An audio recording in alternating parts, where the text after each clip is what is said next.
안녕하십니까. 용수령의 얼씨구 오디오 방송입니다. 오늘은 고사성어 6번째 시간이 되겠습니다. 객원유익, 거한사의, 거일반삼, 건곤일척이라는 4가지 고사성어를 가지고 재미지게 방송을 시작합니다. 저는 용용드래곤 용수령입니다. 먼저 객원유익부터 한번 살펴보도록 하겠습니다.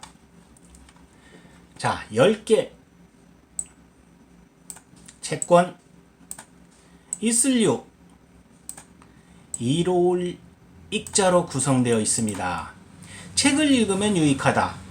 당연한 말씀이겠지요. 독서를 권장하는 말이 되겠습니다.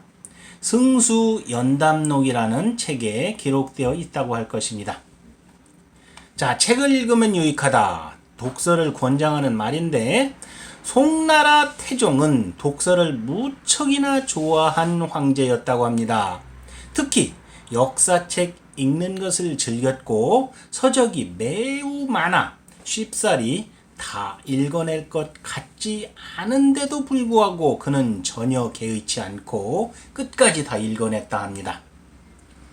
태종은 학자 이방 등에게 사서를 편찬하도록 명하여 7년 가까이 사서 편찬에 몰두하기도 하였습니다.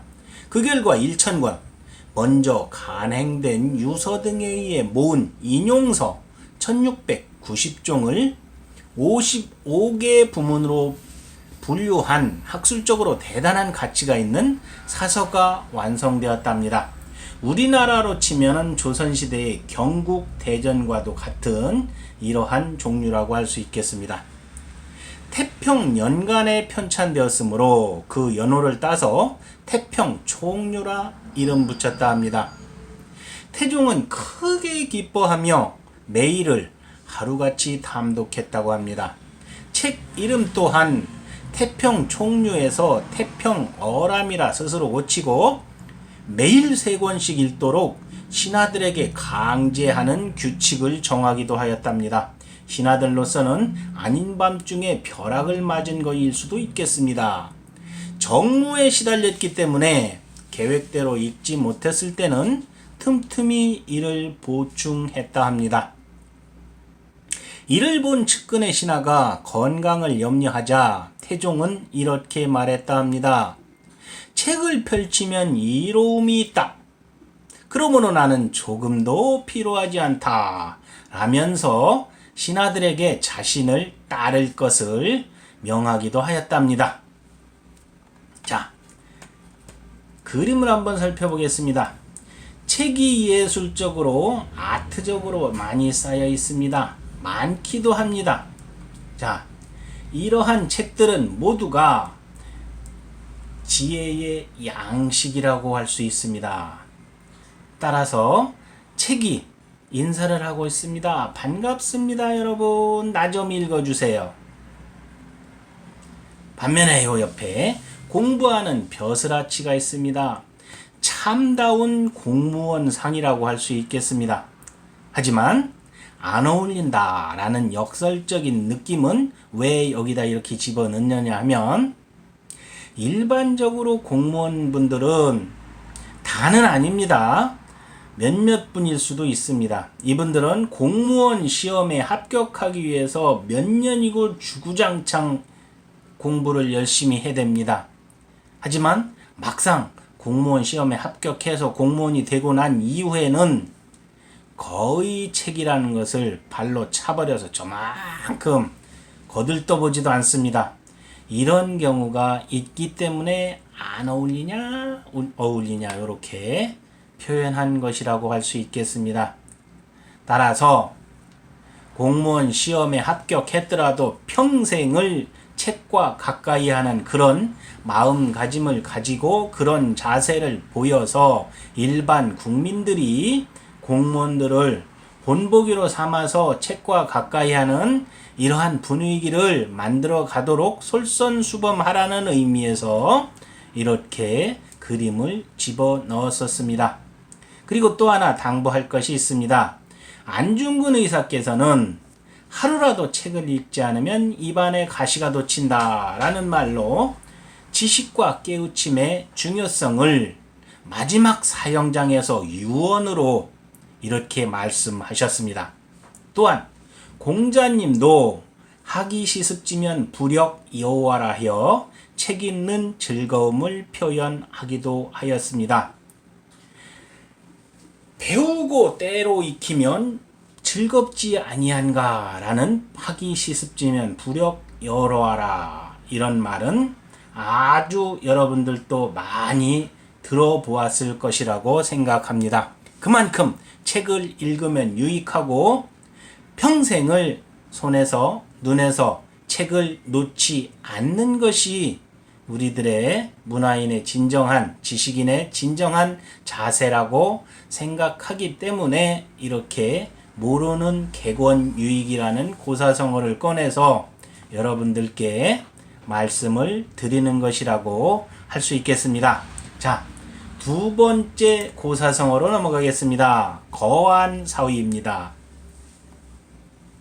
거안사위라는 것은 살 거자, 편한 안자, 생각 사자, 그리고 위태할 위자로 구성되어 있습니다. 자, 편안하게 있을 때 위태로움을 생각하다라는 뜻이 되겠습니다. 근심이나 걱정거리가 없을 때 장차 있을지 모를 위험에 미리 준비하고 대비하라는 말이 되겠습니다. 좌시전에 기록되어 있습니다. 자, 유래를 한번 살펴보겠습니다. 춘추시대에 진나라와 초나라가 중원에 패권을 놓고 팽팽하게 맞서던 당시 진나라 임금이었던 여공은 사람됨이 어리석고 향락에만 눈이 멀어 정치에는 별 관심이 없었다 합니다.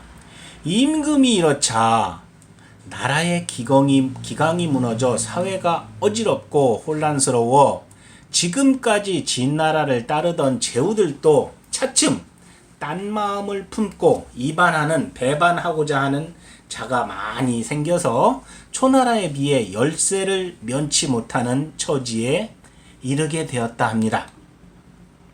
태산 같은 걱정을 하던 중에 그 중에서 용기 있고 뜻 있는 실력자 두 사람이 정변을 일으켜 여공을 죽이고, 임금을 죽이고 다른 나라에 있는 공자를 불러들여 임금으로 추대했다 합니다. 그가 곧 도공입니다.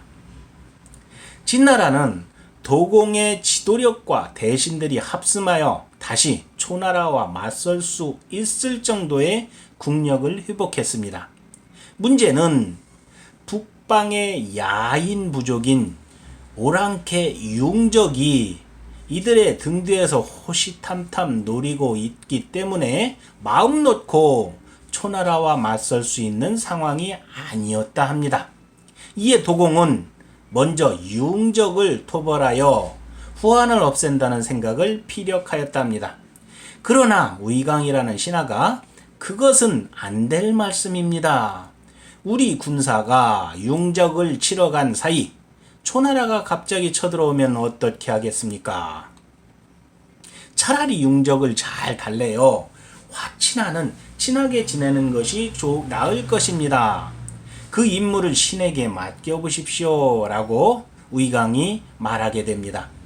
도공도 위강의 말이 옳다고 판단하여 위강을 융적에 보내 유창한 언변과 믿음을 주어 그들을 구슬려 동맹을 맺는 데 성공했고, 초나라와 패권을 겨루게 된 진나라는 마침내 승리하여 정나라까지 항복시켜 천하의 위세를 떨쳤고, 도공의 인망 또한 하늘을 찔렀다 합니다. 매우 만족한 도공이 태평성대가 돌아온 것입니다. 매우 만족한 도공이 정나라로부터 받은 예물의 절반을 위강에게 주며 치하하자 위강은 굳이 사양하면서 왕에게 아뢰기를 폐하께서는 생활이 편안하면 위험을 생각하고 그렇게 생각하면 준비를 갖추어야 화를 면할 수 있다 라는 이치를 받아들이시기 바랍니다 하고 3번이나 사양한 다음에 그 하사품을 받았다 합니다. 결국은 받을 거면서 이렇게 겸양을 떨은 의강이라고 할 수 있겠습니다. 자, 그림을 한번 살펴보겠습니다. 당랑권이라고 하는 유명한 권법의 시초가 뭔지 아십니까? 여기에 사마귀라고 있습니다. 사마귀의 그런 자세를 본따서 만든 것이 바로 당랑권입니다. 이 사마귀란 녀석은 겁이 무척이나 없는 그러한 곤충이기도 합니다. 자, 그렇기 때문에 이렇게 싸우려고 하는 자세를 갖고 있습니다. 이 사마귀로 인해서 생긴 고사성어도 있습니다. 당랑거철이라는 것인데 이것은 무엇이냐면은 수레가 사마귀보다 수십 배, 수백 배는 더 크고 무섭습니다. 수레가 다가오더라도 이 사마귀는 피하려고 하지 않고 오히려 맞설려고 하는 이런 자세를 가지고 있습니다. 아주 천하무적의 무모함을 갖고 있다고 할 수 있겠습니다. 여기서도 참새에게 덤비려고 하고 있습니다. 참새 까이꺼 덤벼.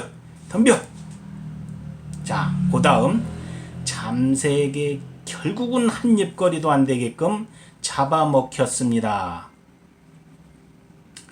자, 그런데 여기에서 핵심이 나옵니다. 참새 또한 사마귀를 맛있게 먹고 있습니다. 평안하고 아주 배부른 시기라고 할 수 있습니다. 하지만 멀리서 황조롱이가 참새를 쳐다보고 있습니다. 만약 황조롱이가 이 참새를 잡는다면 사마귀도 먹을 수 있고 그리고 참새 또한 먹을 수 있으므로 일거양득이자 일타쌍피라고 할 수 있습니다. 다다익선일 수도 있습니다. 여러 가지 말을 대입해서 넣을 수 있습니다. 자, 황조롱이가 이렇게 하고 있습니다. 그래, 즐길 수 있을 때 즐겨라 라고 이렇게 관조를 하고 있습니다. 자, 이러한 거한사위가 편안하게 했을 때 위태로움을 생각한다는 의미인데 이것과 똑같은 의미를 가진 고사성어가 있습니다. 유비무환이 바로 그것입니다. 유비무환과 거한사위에서 유비무환은 거한사위의 싱크로율 100%의 말입니다. 아주 의미가 똑같다고 할 수 있겠습니다. 그리고 위험에 대비하는 자에게 위험은 최소화로 항상 보답합니다. 준비를 많이 해야 된다는 것입니다. 자, 다음은 거일반삼이라는 고사성어입니다. 거일반삼은 들거자, 한일자, 그리고 돌이킬 반자, 석삼자로 구성되어 있습니다. 하나를 들어 세 가지를 돌이킨다 라는 말로 영리하다는 뜻입니다. 논어 수리편에 기록되어 있다고 할 수 있겠습니다.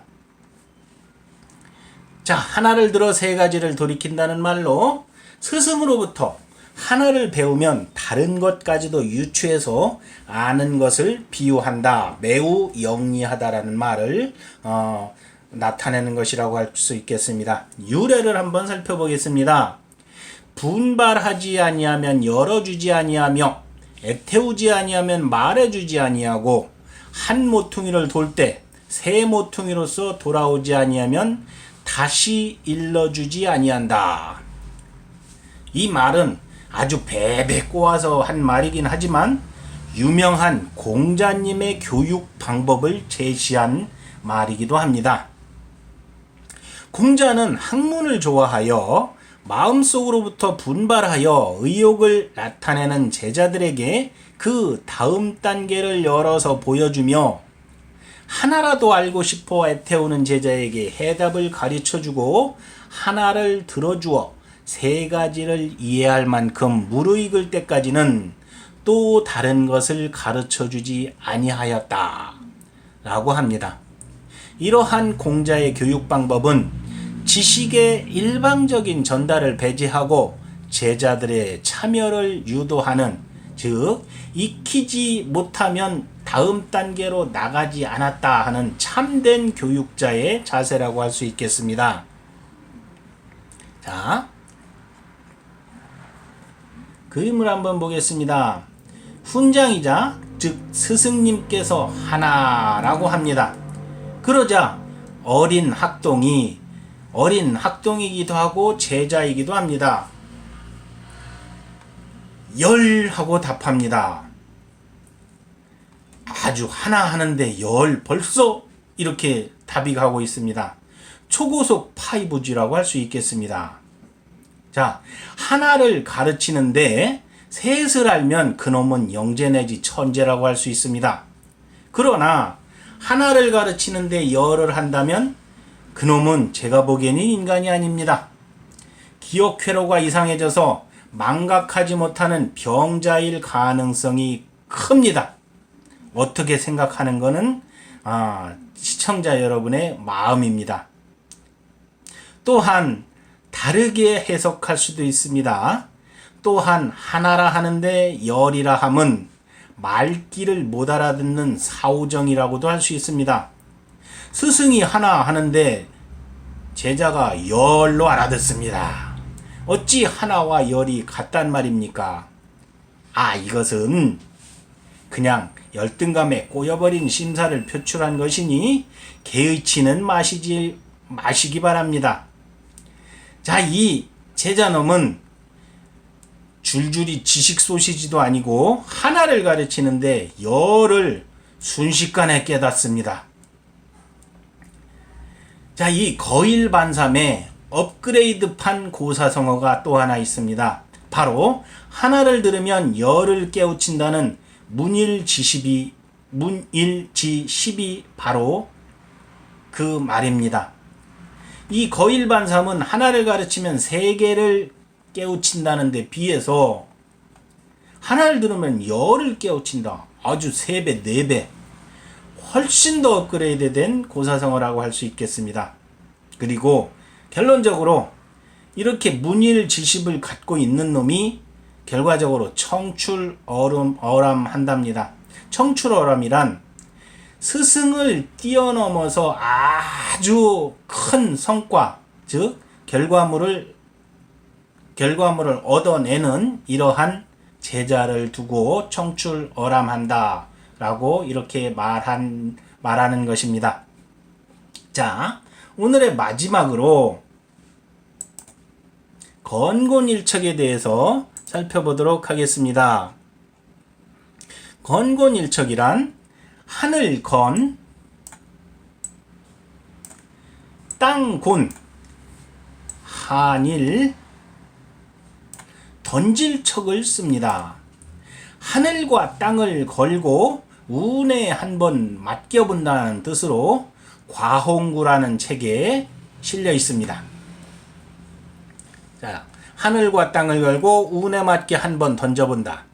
자신의 모든 운을 하늘에 맡기고 어떤 일을 단행함을 비유하는 말이라고 할 수 있겠습니다. 유래를 한번 살펴보도록 하겠습니다. 중국 당나라 제1의 문장가 한유는 옛날 초나라 항우와 한나라 유방이 천하를 양분하는 홍구를 경계로 두고 싸움을 한 과홍구라는 시를 지어서 건곤일척이라는 말을 사용하였습니다. 역전 3년 만에 진나라를 멸하고 스스로 초패왕이 된 항우는 팽성, 지금의 서주라고 할 수 있습니다. 팽성을 도읍으로 정하고 의제를 초나라의 황제로 삼았습니다. 유방을 비롯해서 진나라 타도에 기여한 유공자들을 왕후로 봉함에 따라 천하는 일단 진정되었습니다. 그러나 이듬해 의제가 살해되고 논공 행상에 불만을 품어온 제후들이 각지에서 반기를 들자 천하는 다시 혼란에 빠지게 됩니다. 항우가 제, 조, 양의 땅을 전전하면서 전영, 진여, 팽월 등의 반군을 치는 사이에 유방은 관중지방을 합병하고 이듬해 의제 시해에 대한 징벌을 구실로 56만의 대군을 회몰아 단숨에 팽성을 공략합니다. 급부를 받고 달려온 항우가 반격하자 유방은 아버지와 아내까지 적의 수중에 남겨둔 채로 겨우 목숨만 살아 형양 땅, 지금의 하남성 내로 꽁지 빠지게 도망칩니다. 아주 대단한 놈입니다. 유방이라는 사람이. 그 후에 병력을 보충한 유방은 항우와 일진일퇴의 공방전을 계속하다가 홍구를 경계로 천하를 양분하고 싸움을 멈춥니다. 항우는 유방의 아버지와 아내를 돌려보내고 팽성을 향해 철군길에 올랐습니다. 이어 유방도 철군하려 하자 참모인 장량과 진평이 유방에게 진언합니다. 한나라는 천하의 태반을 차지하고 제후들도 따르고 있사오나 초나라는 군사들이 몹시 지쳐있는 데다가 군량마저 바닥이 났사옵니다. 이야말로 하늘이 초나라를 멸하려는 천의 하늘의 뜻이오니 당장 쳐부숴야 합니다. 지금 치지 않으면 호랑이를 길러 후환을 남기는 꼴이 될 것이라고 아주 강력하게 신하들이 주장합니다. 여기서 마음을 굳힌 유방은 말머리를 돌려 항우를 추격합니다. 이듬해 유방은 한신, 팽월 등의 군사와 더불어 해하, 즉 안희성에서 초나라 군사를 포위하고 사면초가 작전을 펼칩니다. 결과적으로 참패한 항우는 오강으로 패주하여 자결하게 되고 유방은 천하 통일의 길로 들어섰다라는 것에서 건곤일척이라는 고사성어가 발생됐다고 할 수 있겠습니다. 자, 그림을 보면서 다시 한번 되새기도록 하겠습니다. 여기 우락부락하게 이게 멋지게 생긴 항우라는 장수가 있습니다. 유방은 곱상하니 아주 좀 야비하게 생겼습니다. 여기 이렇게도 써놨습니다. 동네 양아찌 유방 천하의 항우를 개발라버리다 라고 하였습니다. 그리고 또 하나 건곤일척과 유사한 고사성어도 있습니다. 바로 용호상박이라고 할 수 있습니다. 여기 용과 호랑이가 아주 극렬하게 싸우고 있는 이런 상황을 바로 용호상박이라 합니다. 시청자 여러분, 용과 호랑이가 싸워서 누가 이겼을까요? 그거는 시청자 여러분이 판단하시기 바랍니다. 아직까지도 둘은 어디선가 싸우고 있습니다. 아직 결과가 나타나지 않았다는 이러한 말씀이 되겠습니다. 자, 역발산 기계세의 항우조차도 운이 없어서 유방한테 개발렸다는 이러한 말이 되겠습니다. 그만큼 우리가 삶을 살아가는데 운이 중요한 일면도 있다는 것을 알아야 될 것입니다. 실력이 가장 우선이지만 운도 그렇게 무시할 수준은 아니라는 말씀이 되겠습니다. 이러한 건곤일척은 용호상박의 형세와 비슷한 상황이라는 것도 다시 한번 기억해 주시기 바랍니다. 자, 오늘은 개곤유익, 거한사의, 거일반삼, 건곤일척이라는 4가지 고사성어를 가지고 재미지게 놀아봤습니다. 자, 이상으로 오늘 용수령의 6번째 고사성어 방송을 마칩니다. 저는 용룡드래곤 용수령입니다. 다음 시간에 뵙겠습니다. 감사합니다.